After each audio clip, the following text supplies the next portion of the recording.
The opening chapter in our 8-part chronicle of the Shattering begins not with the Golden Order, but with the primal spawning of life itself. This is the narrative biological genesis, where the physical architecture of the lands between was defined by the crucible, the primordial form of the Erdtree. Within the red-gold mists and the coalesced life energy, the world witnessed the initial convergence of the Great Will's influence. The lore of this era is the lore of the chaotic flux. Its purpose was the incubation of all life forms into a single silo of vitality. The history of the Crucible is the history of the blending of aspects, where man, beast, and plant were not yet distinct entities, but flickering mutations within a divine soup. This is the tragedy of the lost purity, proving that order is a linguistic violence imposed upon a natural wholeness that refuses to be tamed. The lore of the Elden Beast and the Golden Meteor provides the cosmic foundation for this chapter's emergence. Long before the reign of Queen Marika, the Greater Will, an outer god of order, sent a golden star bearing a beast to the lands between. The lore suggests that the Elden Beast is the living incarnation of concept. Its purpose was the terraforming of reality through the Elden Ring.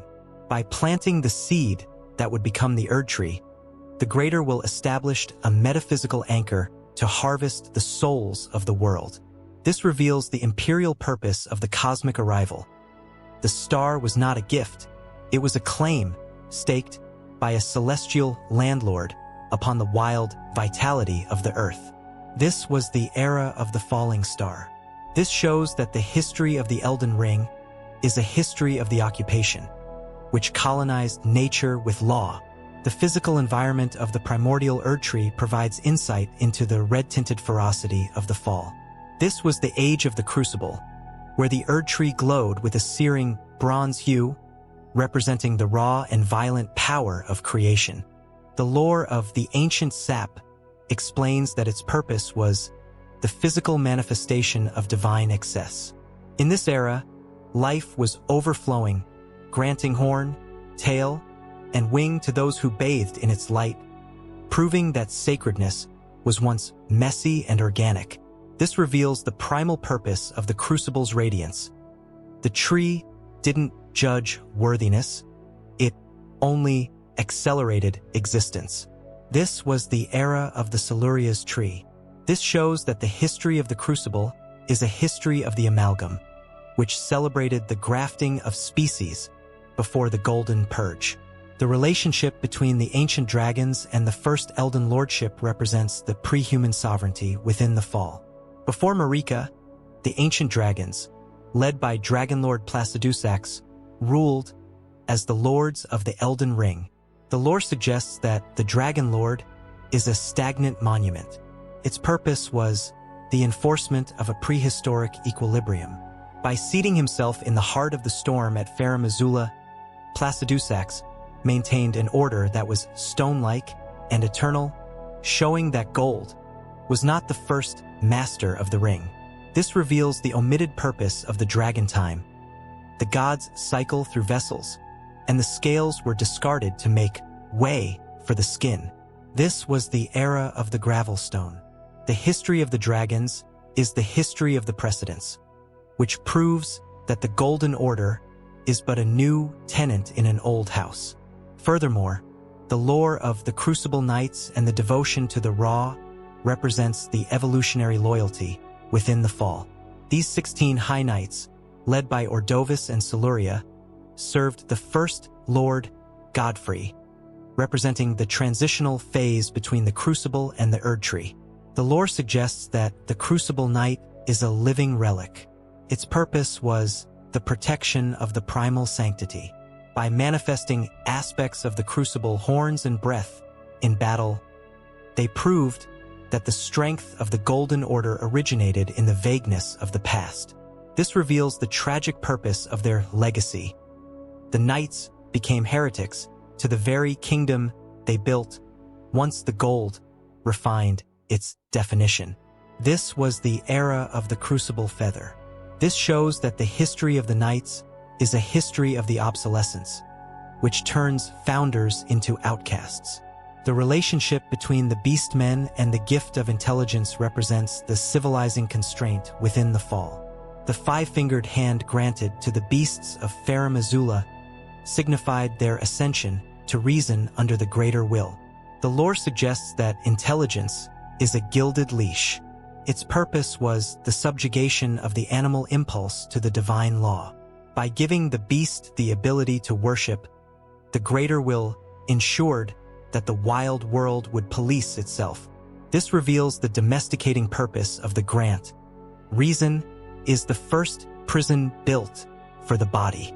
This was the era of the Syncetia. The history of the beasts is the history of the uplift, which buys culture at the price of instinct. The lore of the Glomide Queen and the Empyrean rivalry represents the first internal fracture within the narrative. Before Marika's total dominance, the Glomide Queen wielded the god-slaying black flame, representing a destined death that threatened the eternity of the Erdtree. The lore suggests that the queen is the necessary shadow. Its purpose was the enforcement of mortality upon the divine. By leading the Godskin apostles, she ensured that gods could fall, proving that the greater will tests its candidates through extinction. This reveals the culling purpose of the black flame. Marika had to kill death to become eternal. This was the era of the Godslayer's greatsword. The act concludes with the silent observation of Marika's ascension, as the red gold of the crucible is distilled into the pure gold of the Erdtree, realizing that the era of plenty is ending to begin the era of control. The purpose of the crucible of primordial vitality lore was to be the universal exposure of the synthetic nature of order. It shows that gold is a filter. The player realizes that the world was once diverse and unified in its chaos. The rise of the Golden Order is the final movement of the Crucible lore, proving that in the world of Elden Ring, civilization is not a progress. It is a simplification of the divine that excludes the primal to empower the eldritch. The legacy of the Crucible in this chapter is the horror of the primordial vitality. We realize that purity was a violent excision and order was a tether that the greater will used to anchor the flesh to the spirit. The purpose of the workshop of the Crucible was to breed the world, and the fall was the standardization of life. As the leaves turn from bronze to gold and the horns are sawn from the heads of the devout, hearing the scream of the melting souls echoing through the roots, they understand that the history of the Erdtree is the history of the pruning, a pruning that shapes the garden but leaves the earth to mourn the wild. The second chapter in our 8-part chronicle of the Shattering documents the expansionist fire of the fledgling order. This is the narrative foundational violence, where the physical architecture of the lands between was claimed through the sheer brutality of the first Elden Lord, Godfrey. Within the thunder of hooves and the golden banners, the world witnessed the consolidation of divinity through the erasure of rivalry. The lore of this era is the lore of the Great Equalization. Its purpose was the establishment of the Erdtree as the sole arbiter of grace.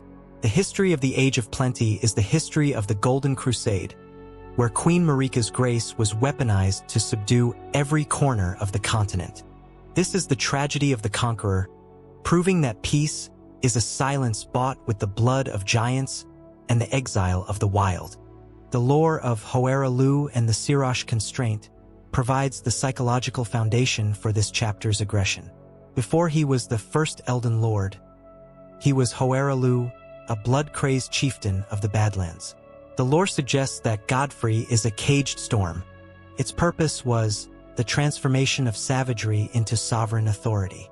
By grafting the beast regent Sirash onto his back to suppress his primal lust for battle, Godfrey became the icon of the order, showing that the greater will requires violence but demands it be dressed in regalia. This reveals the hypocritical purpose of the lordship. The crown is a muzzle placed upon the wolf, so he may guard the sheep. This was the era of the beast warrior. This shows that the history of Godfrey is a history of the restraint, which uses war to end chaos. The physical environment of the mountaintops of the giants provides insight into the genocidal necessity of the fall. This was the final frontier of the Order's expansion, where the fire giants and their fell god posed a thermal threat to the wood of the Erdtree. The lore of the Forge of the Giants explains that its purpose was the neutralization of the primordial flame. Marika ordered the total extermination of the giants, leaving only one to tend the flame for eternity, proving that the Golden Order cannot abide a power it cannot tax. This reveals the totalitarian purpose of the war. The gods do not negotiate with nature, they starve it. This was the era of the burned omen.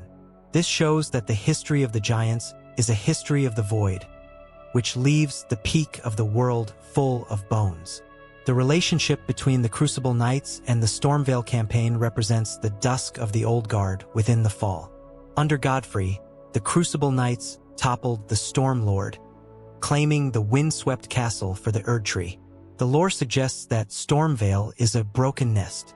Its purpose was the displacement of the ancient winds. By defeating the storm, the Golden Order ensured that the sky was as subservient as the earth, proving that Marika's will extended to the very air the people breathe. This reveals the atmospheric purpose of the conquest. The sun must blind the eye, so the cloud cannot hide the heretic. This was the era of the Stormhawk King. The history of the campaign is the history of the subjugation, which turns kings into grafted scraps. Furthermore, the lore of the Age of Plenty and the Sap of Grace represents the golden bribe within the fall. During this era, the Erdtree produced glistening sap that healed the sick and empowered the strong, representing the reward for absolute submission.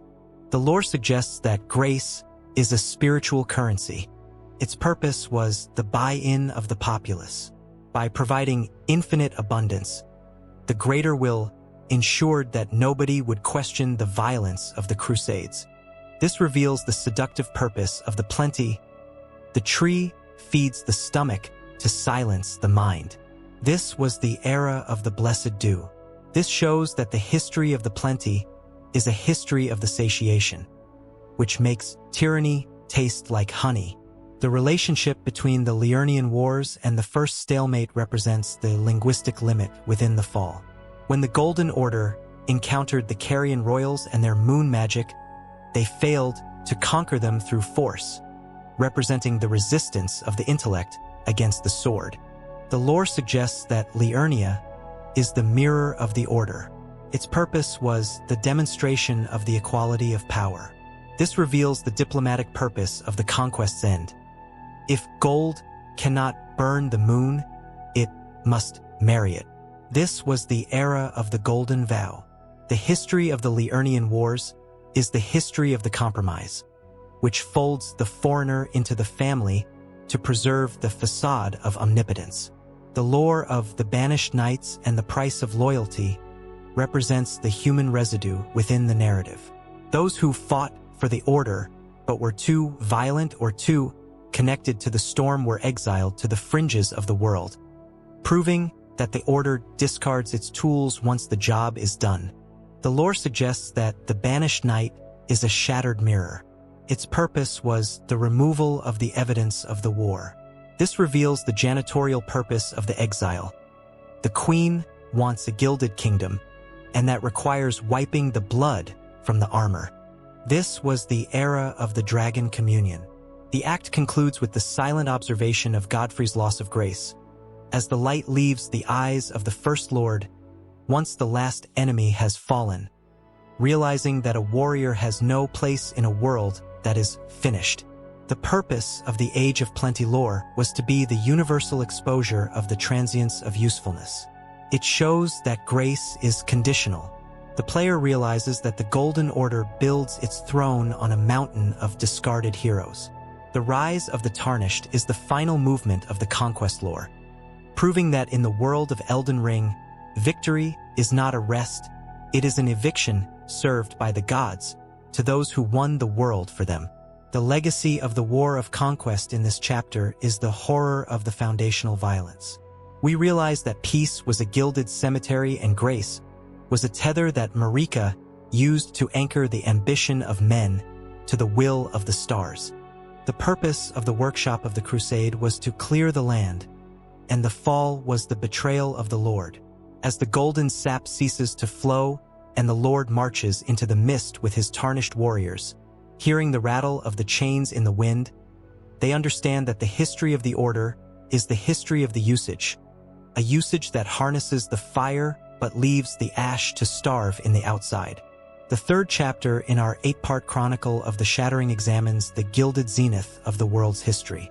This is the narrative systemic perfection, where the physical architecture of the lands between reached its most ornate and rigid peak under the reign of Radagon of the Golden Order.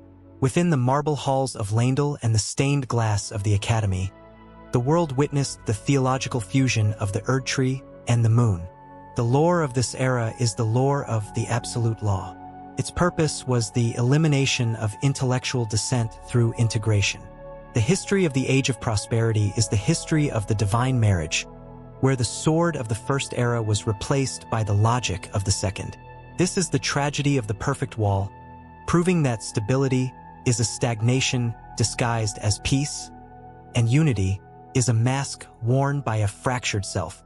The lore of Radagon's red hair and the fundamentalist dogma provides the psychological foundation for this chapter's rigidity. After Godfrey was hounded from the lands between, Radagon, a champion of the Golden Order, was summoned to the capital to become second Elden Lord. The lore suggests that Radagon is the incarnation of law. Its purpose was the conversion of grace into a scientific formula. Unlike the primal force of Godfrey, Radagon studied the principles of regression and causality, proving that the greater will demands not just submission, but mathematical certainty. This reveals the calculated purpose of the new lordship. The crown is no longer a muzzle for a beast, it is a seal for a theory.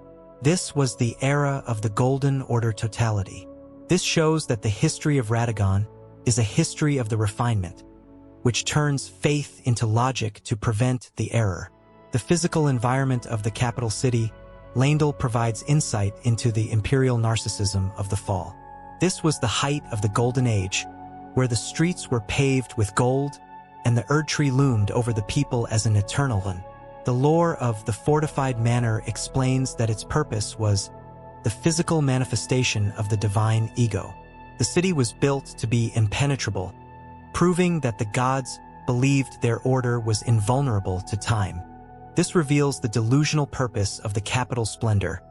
The gold does not protect the people. It blinds them to the shadow creeping up the trunk. This was the era of the golden halberd. This shows that the history of Leyndell is a history of the facade, which cloaks fear in the vestments of victory. The relationship between Rennala of the full moon and the celestial contract represents the strategic romance within the fall. By marrying the lunar queen, Radagon ended the Liurnian wars without spilling more blood, representing the absorption of the stars into the gold. The lore suggests that the marriage was a theological coup. Its purpose was the disarming of the magical opposition. By gifting Rennala the amber egg, Radagon ensured that the fate of the Carians was tethered to the will of the Erdtree, showing that love is the most effective weapon of statecraft. This reveals the manipulative purpose of the union. The moon was brought to the earth so the sun could own its light. This was the era of the Moonveil. The history of the union is the history of the subversion, which uses the cradle to break the crown. Furthermore, the lore of the fundamentalist miracles and the study of the soul represents the intellectual colonization within the fall. Radagon's children with Rennala, Radon, Rykard, and Runni were elevated to demigod status, representing the new elite of the order. The lore suggests that fundamentalism is the math of divinity. Its purpose was the total explanation of the universe through the Erdtree. By mixing glintstone and incantations, the order proved that everything belonged to Marika, showing that curiosity is only legal when it supports the throne. This reveals the dogmatic purpose of the knowledge. The order teaches the mind to worship its own chain.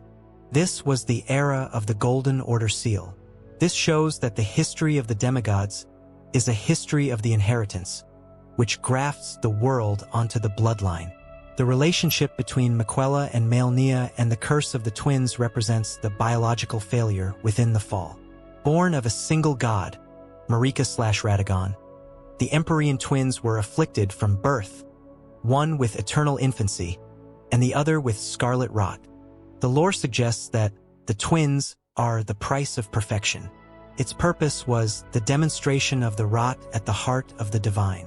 By trying to create a pure successor, the order produced fractures that refused to heal, showing that stagnation always breeds disease. This reveals the prophetic purpose of their affliction. The future of the order was born broken. This was the era of the Miquellan Knight's sword. The history of the twins is the history of the decay, which turns the holy into the hollow. The lore of the Great Secret and the statue of Radagon represents the internal schism within the narrative. A sculptor in the capital discovered the truth that Radagon is Marika, representing the ontological terror of the order.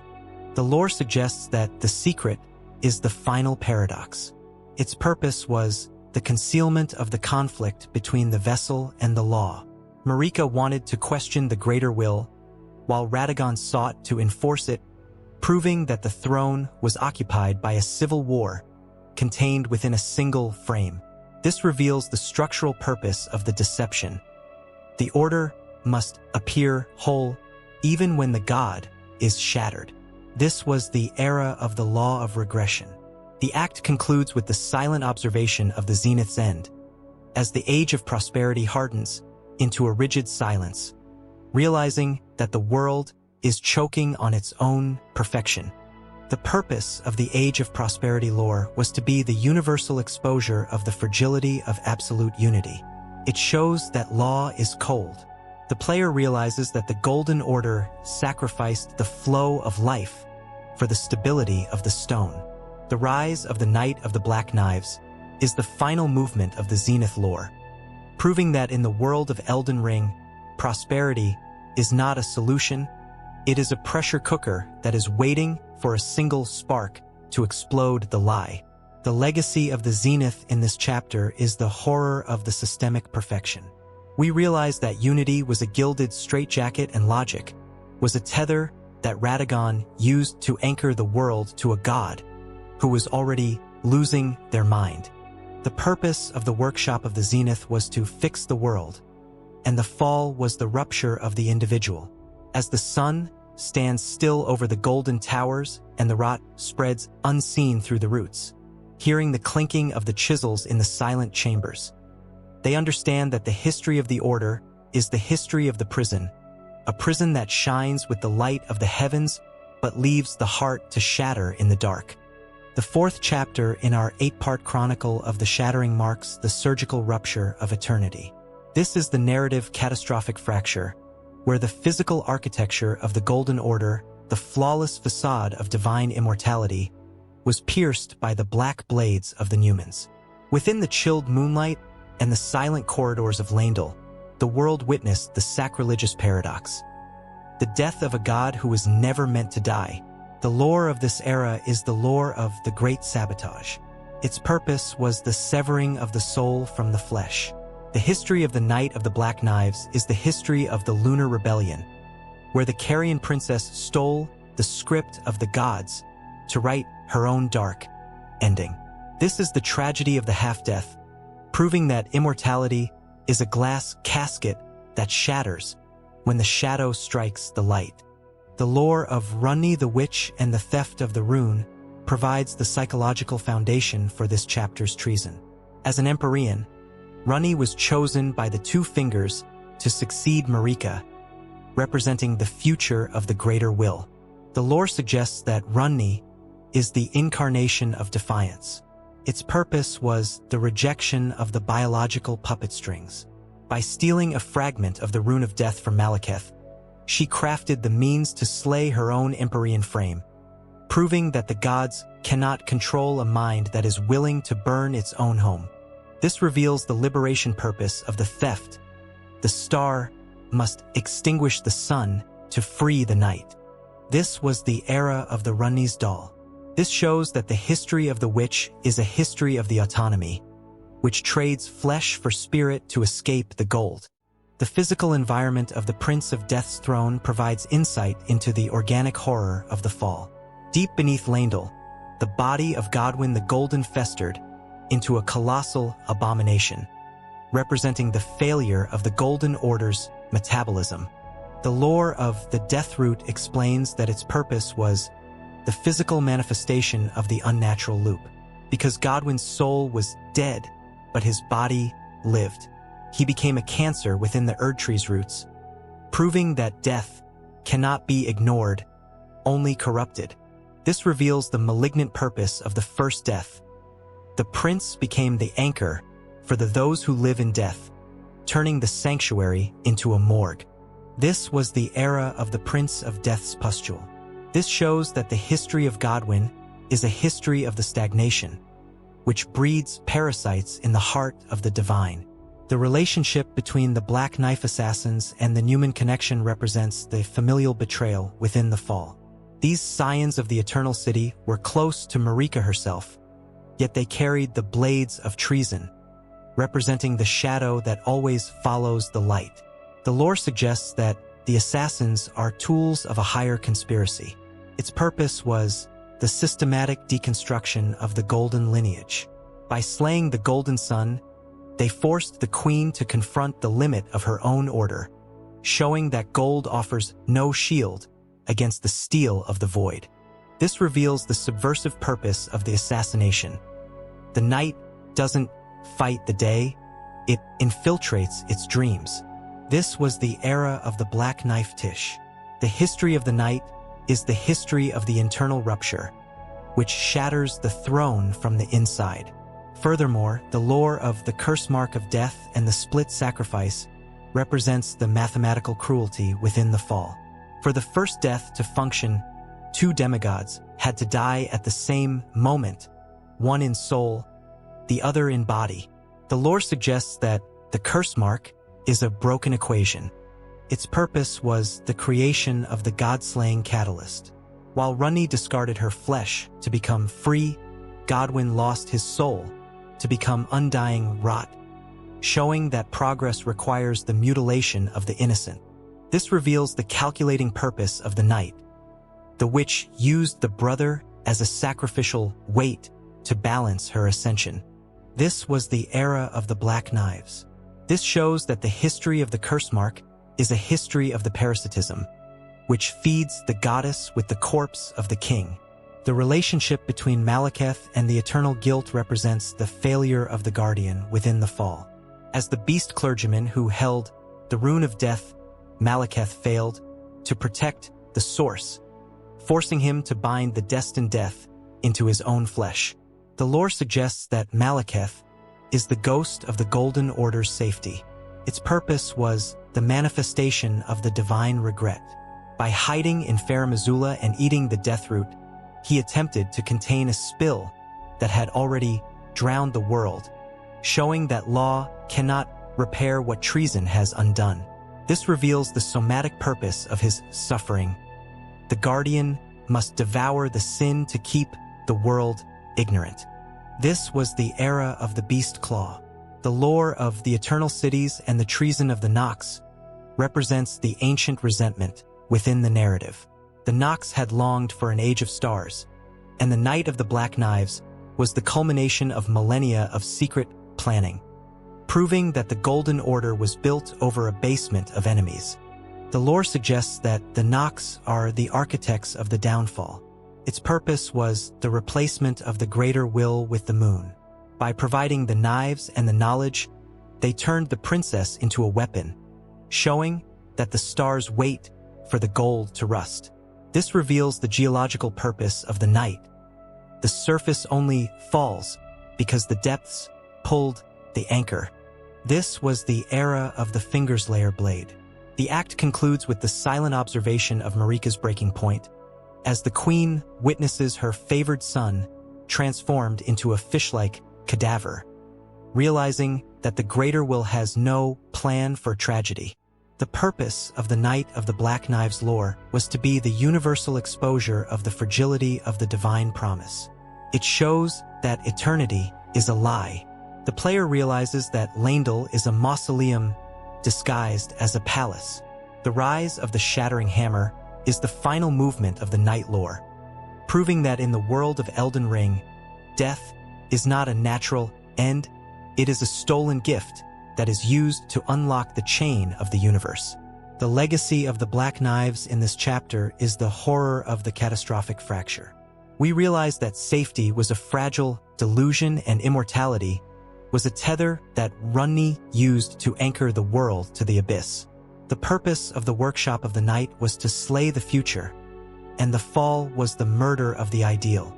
As the moon rises over the cold corpse of the Golden Prince, and the queen lifts the hammer to strike the ring, hearing the shattering of the glass in the silent air, they understand that the history of the Order is the history of the wound, a wound that bleeds with the light of the soul but leaves the world to rot in the cold of the cosmos.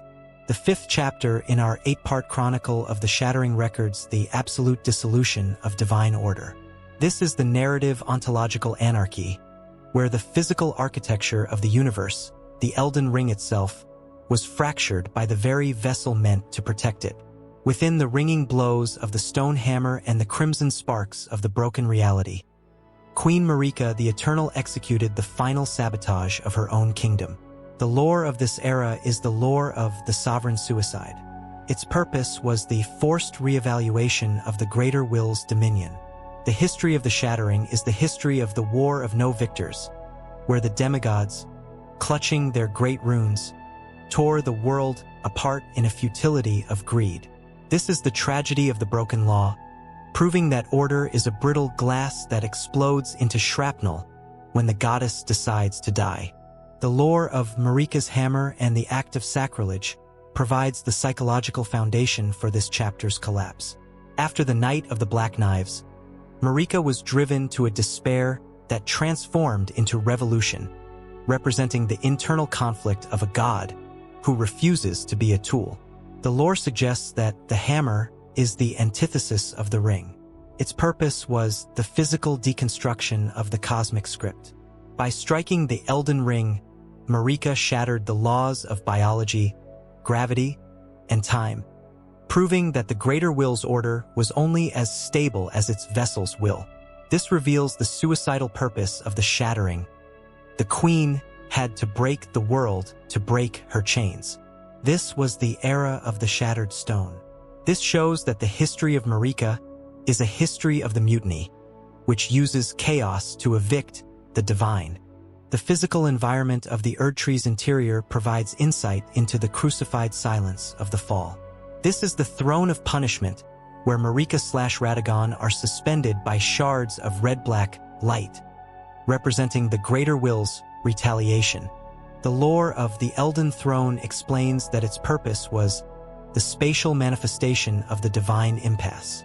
Because Marika shattered the ring while Radagon attempted to repair it, the god became a frozen paradox, proving that the Order was now an engine with two drivers fighting for the wheel. This reveals the gridlocked purpose of the Shattering's aftermath. The world stood still because the god was divided against itself. This was the era of the Radagon Scar Seal. This shows that the history of the throne is a history of the imprisonment, which turns the palace into a tomb.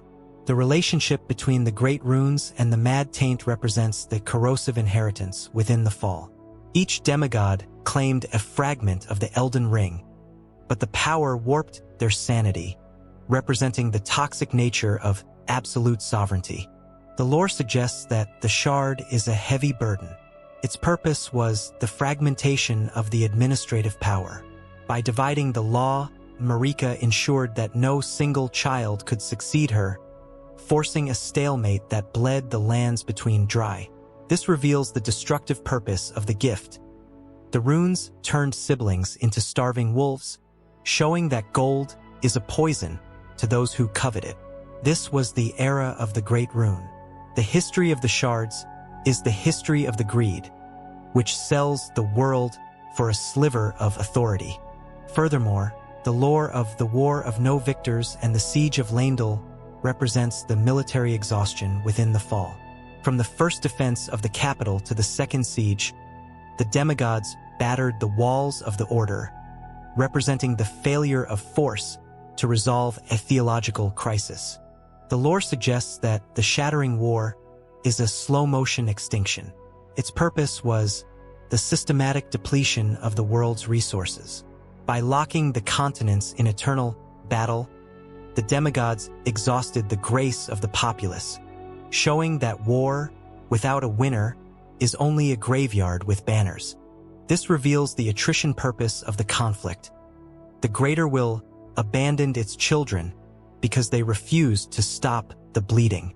This was the era of the Golden Order Greatsword. The relationship between the fingers and the loss of guidance represents the bureaucratic collapse within the fall.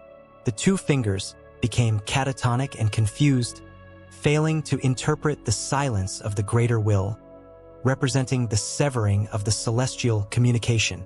The lore suggests that the fingers are broken antennas. Its purpose was the demonstration of the divine abandonment. This reveals the orphaned purpose of the Tarnished arrival. The gods left the phone off the hook, leaving the world to manage its own death. This was the era of the finger creeper. This shows that the history of the guidance is a history of the static, which turns prayer into noise. The lore of the cursed omen and the defiled throne represents the inversion of values within the narrative. Morgott, the Omen King, defended the throne that abhorred him, representing the paradox of love for a cruel order. The lore suggests that Morgott is the final sentinel of the lie. Its purpose was the preservation of the empty shell. By holding the capital while his siblings raged, he proved that the order was dead inside, showing that duty without grace is only a gilded tragedy. This reveals the sacrificial purpose of the Omen's reign. The bastard must protect the mother who threw him away. This was the era of the Morgott's cursed sword. The act concludes with the silent observation of the abandonment, as the greater will withdraws its gaze from the lands between, realizing that the experiment of order has failed. The purpose of the Shattering lore was to be the universal exposure of the failure of divine engineering. It shows that gold shatters. The player realizes that the world is a machine that has stripped its gears.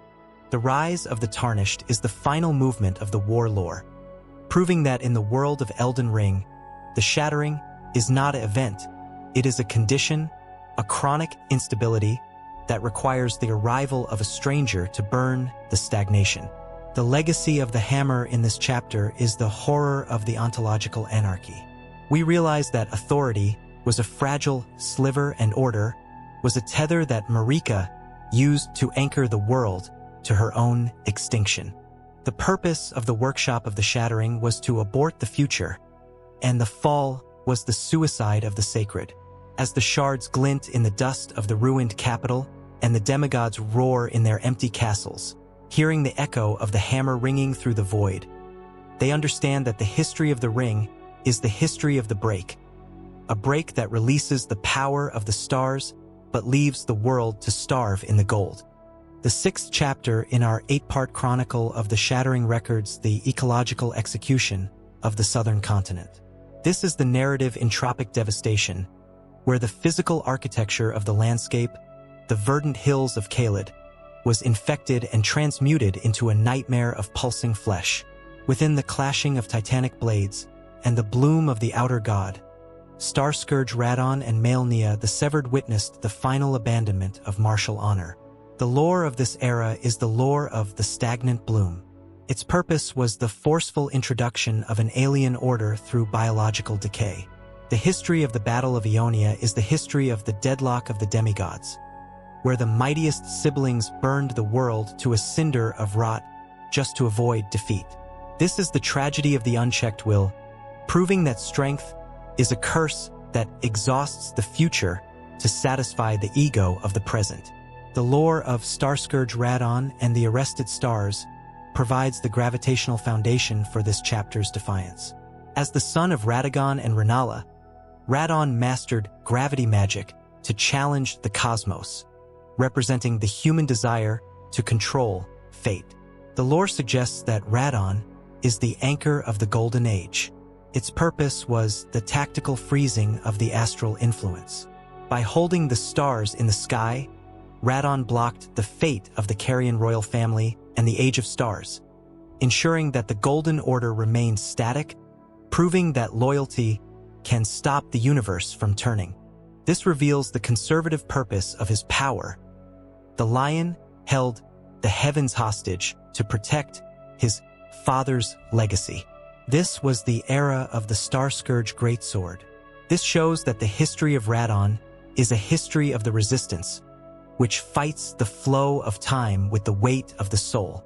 The physical environment of the swamps of Ionia provides insight into the biological terror of the fall.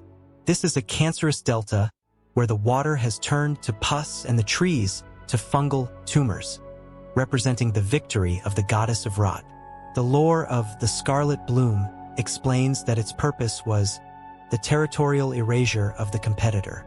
When Maelnia unleashed the rot to break the stalemate with Radon, she sacrificed her dignity and the land to uphold her vow to Miquella, proving that purity is the first victim of desperation. This reveals the nihilistic purpose of the bloom. The blade must poison what it cannot conquer. This was the era of the Hand of Maelnia.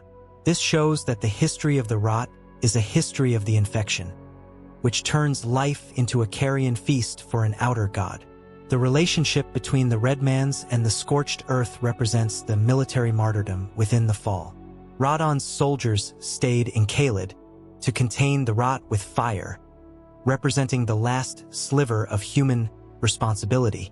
The lore suggests that the Redmane army is a funeral guard. Its purpose was the maintenance of a perpetual quarantine. By burning the infected and holding the festival of combat, they attempted to give their mad general a merciful death, showing that duty continues even when the leader is mindless. This reveals the grit-filled purpose of the Caelid castles. The fire is the only medicine for a world that is rotting alive. This was the era of the Redmane knight armor. The history of the Redmans is the history of the Vigil, which faces the horror without hope. Furthermore, the lore of the Clean Rot Knights and the Selfless Decay represents the fanatical devotion within the fall. Malenia's knights fought while their own flesh liquefied from the rot, representing the total surrender of the individual to the Empyrean. The lore suggests that the Clean Rot Knight is a sanctified corpse. Its purpose was the propagation of the rot's dominion. By carrying the sickness to the ends of the world, they proved that faith can make agony feel like grace. This reveals the masochistic purpose of their crusade. The servant must dissolve so the master can bloom. This was the era of the Clean Rot Spear. This shows that the history of the knights is a history of the sacrifice, which uses pain as a sacrament. The relationship between the Starscourge Festival and the honorable end represents the theatrical despair within the fall. Warriors from across the world gather to kill the demigod who once saved the sky, representing the vulture-like nature of the Tarnished. The lore suggests that the festival is a mercy killing as sport. Its purpose was the recycling of the Great Rune. This reveals the ominous purpose of the gathering. The world can no longer afford to let its heroes live in madness. This was the era of the Radon's lion armor. This shows that the history of the festival is a history of the sunset, which turns legend into experience for the successor. The lore of the Needle of Unalloyed Gold and the Miquellan Hope represents the failed solution within the narrative. Miquella crafted a needle to stave off the influence of the outer gods, representing the human resistance to cosmic parasitism. The lore suggests that the needle is a spiritual dam. Its purpose was the preservation of the self against the infinite. By failing to protect male Nia from the third bloom, the needle proved that the gold of Miquella was not strong enough to stop the original sickness. This reveals the desperate purpose of the alchemy. The brother tried to build a cure in a lab of blood. This was the era of the needle of Miquella. The act concludes with the silent observation of Caelid's sky, stained a hellish red by the spores of the rot. Realizing that the lands between have lost their breath, the purpose of the Scourge of Caelid lore was to be the universal exposure of the collateral damage of divinity. It shows that war is entropy. The player realizes that the demigods destroyed the earth to save their pride. The rise of the Tarnished champion is the final movement of the Rot lore, proving that in the world of Elden Ring, victory is not a healing, it is a scavenging of the wreckage left by the gods who loved their will more than the world. The legacy of the Battle of Ionia in this chapter is the horror of the entropic devastation. We realize that honor was a bloody delusion and strength was a tether that Radon used to anchor the stars, while the earth dissolved beneath his feet. The purpose of the workshop of the Rot was to decompose the order, and the fall was the extinction of the natural beauty. As the dogs grow heads of tumors and the red mists choke the sun, hearing the scream of the scouring wind echoing through the wastes, they understand that the history of the lands between is the history of the Rot, a rot that eats the past but leaves the future to suffocate in the spores of the divine. The 7th chapter in our 8-part chronicle of the Shattering descends into the subterranean perversion of the divine lineage. This is the narrative sacrificial parasitism, where the physical architecture of the world's hope, the Miquella's Erdtree, was severed at its root by an obsessive shadow. Within the silken cocoons of the consecrated snowfield and the blood-soaked altars of Mohgwyn Palace, the world witnessed the defilement of the innocent. The lore of this era is the lore of the aborted future. Its purpose was the forceful extraction of divinity to fuel a malignant ambition. The history of the Lord of Blood is the history of the great kidnapping, where the kindest of the demigods was stolen to become the engine of a gory new age. This is the tragedy of the unfinished saint, proving that love is a vulnerability that attracts the leech to the cradle. The lore of Miquella the Unalloyed and the Erdtree project provides the philosophical foundation for this chapter's tragedy. As an Empyrean who abandoned the fundamentalism of his father Radagon, Miquella sought to grow a new Erdtree watered with his own blood, representing a sanctuary for the misbegotten and the omen. The lore suggests that the Erdtree is the utopia of the outcasts. Its purpose was the creation of an order independent of the greater will. By embedding himself in the trunk to age his infant body, Miquella attempted to fix the biological errors of the universe, proving that compassion required the construction of a new god. This was the era of the Erdtree crest. This shows that the history of Miquella is a history of the alternative, which offers shelter to those gold refused to touch. The physical environment of the Mohgwyn Palace provides insight into the subterranean narcissism of the fall. Hidden in the river of blood beneath the earth, this anti-capital was built to rival Leyndell, representing the Lord of Blood's delusional grandeur. The lore of the Formless Mother explains that its purpose was the religious sanctification of the Wound. Mohg discovered an outer god that craves blood, turning his omen curse into a sacred power, showing that pain can be marketed as divinity. This reveals the malignant purpose of the dynasty. The Lord wants to rule a world of scabs. This was the era of the Mohgwyn's sacred spear. This shows that the history of Mohg is a history of the appropriation, which grafts royalty onto filth. The relationship between the kidnapping and the rotting of the tree represents the biological sabotage within the fall. While male Nia was away fighting Radon Mog cut Mequella from the Haligtree, causing the tree to wilt and fail, representing the death of the only pure alternative to the Erdtree. The lore suggests that the stolen Empyrean is a corrupted battery. Its purpose was the elevation of Mog to Elden lordship. By forcing blood into Mequella's cocoon, Mog attempted to wake a god that would serve him, showing that ambition respects no sanctuary. This reveals the parasitic purpose of the union. The omen feeds on the saint to become a king. This was the era of the pureblood knight's metal. The history of the kidnapping is the history of the rupture, which kills the dream to birth the nightmare. Furthermore, the lore of the Albinaurics and the false promise represents the social despair within the fall. Thousands of artificial humans migrated to the Haligtree seeking salvation, only to be slaughtered or lured to Mogwin Palace as sacrifices, representing the futility of hope in a dying world. The lore suggests that the Albinauric is the ultimate victim of the prophecy.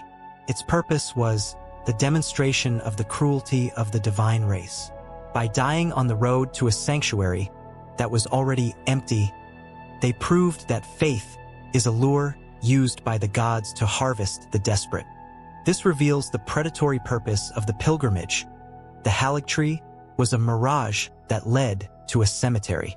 This was the era of the Ripple Blade. The relationship between the Lord of Blood's incantations and the anarchic fire represents the spiritual violent within the fall.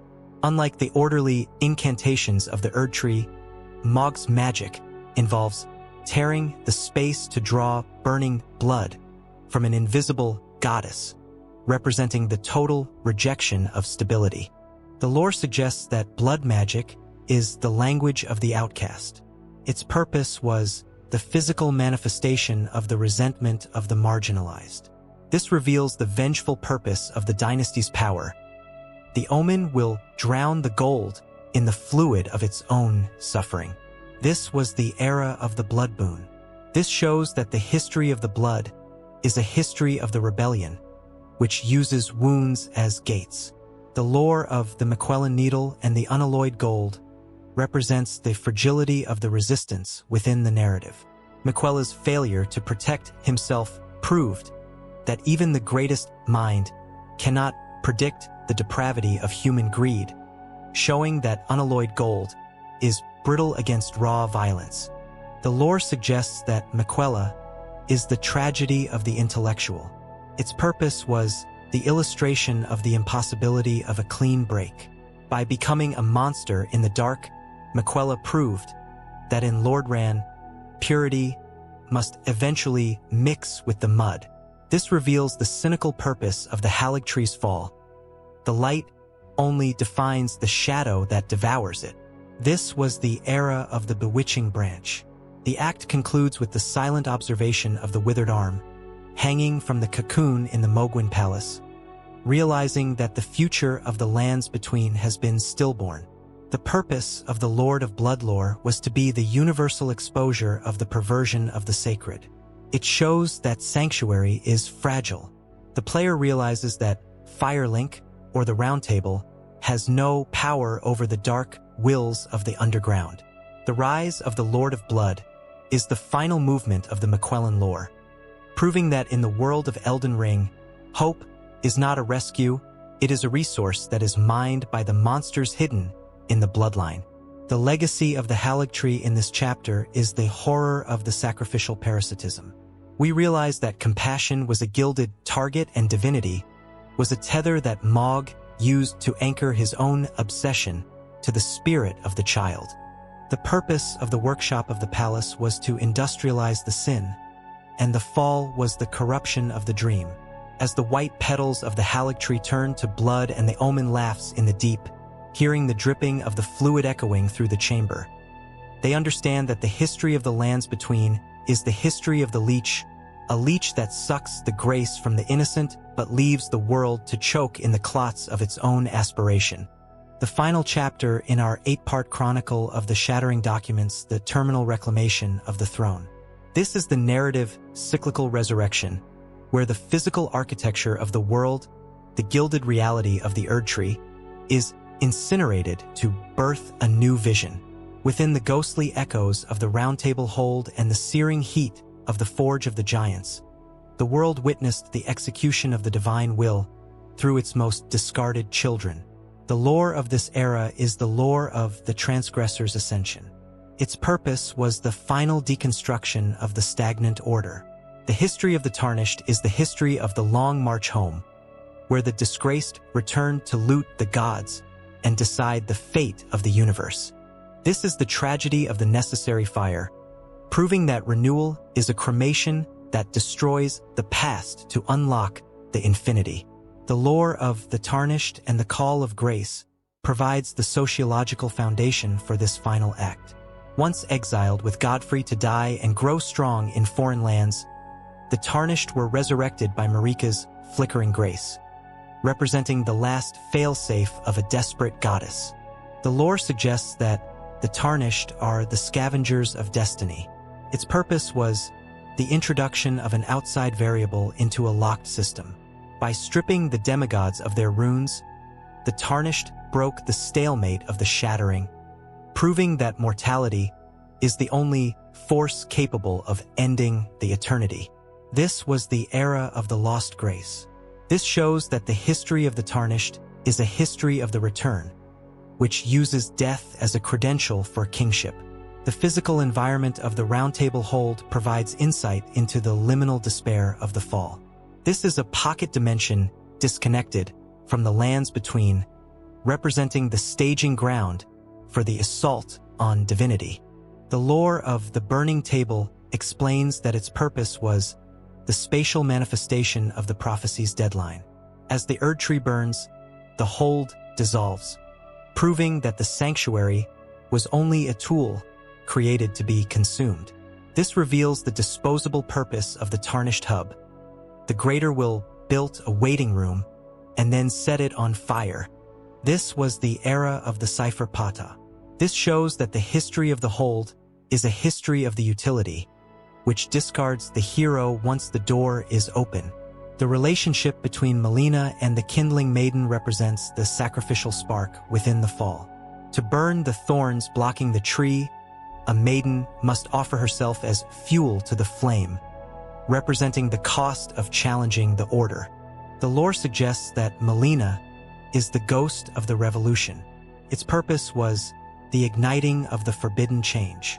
By walking into the Forge of the Giants, she transmuted her purpose into ash, showing that progress requires the total erasure of the self. This reveals the arsonist's purpose of the journey. The world cannot be saved until the symbol of the order is charred.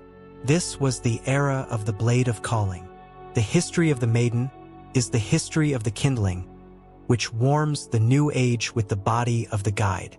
Furthermore, the lore of the Elden Beast and the Final Resistance represents the cosmic immune system within the fall.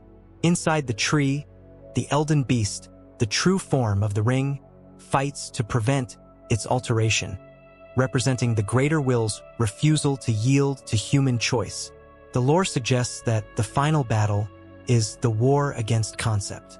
Its purpose was the defense of the divine status quo.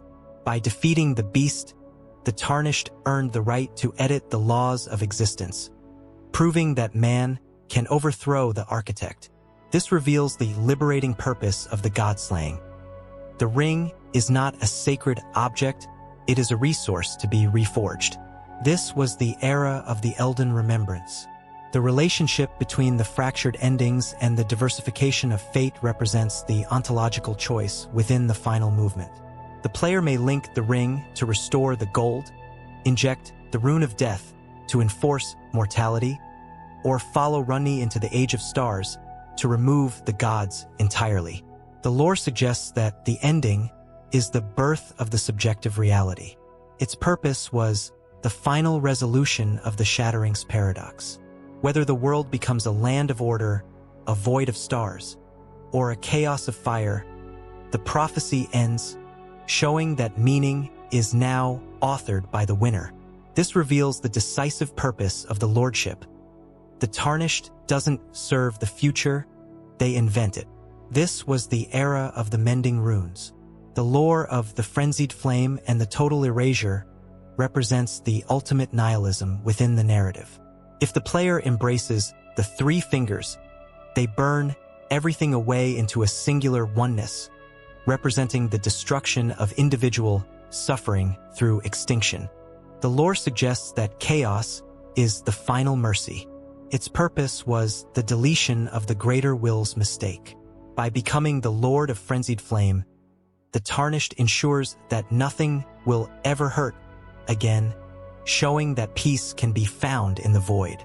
This reveals the terminal purpose of the Yellow Flame. The world is pain, and the fire is the cure. This was the era of the Vikes' war spear. The act concludes with the silent observation of the new Elden Lord sitting upon the throne, or vanishing into the night, realizing that the lands between are forever changed. The purpose of the return of the Tarnished lore was to be the universal exposure of the power of the outcast. It shows that grace is resilience. The player realizes that order is a choice made in the dark.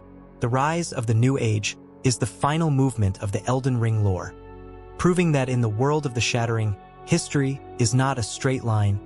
It is a forge where the will of the warrior strikes the anvil of the divine to carve a path out of the ash. The legacy of the Tarnished in this final chapter is the horror of the recursive resurrection. We realize that victory was a bloody necessity and grace was a tether that Marika used to anchor the survival of the world to the ambition of a stranger. The purpose of the Workshop of the Throne was to rewrite the law, and the fall was the end of the golden monopoly. As the embers of the Erdtree drift over the capital and the new Lord gazes at the horizon, hearing the ringing of the hammer echoing through the silence, they understand that the history of the lands between is the history of the choice, a choice that saves the world from stagnation but leaves the future to define its own light in the cold of the infinite.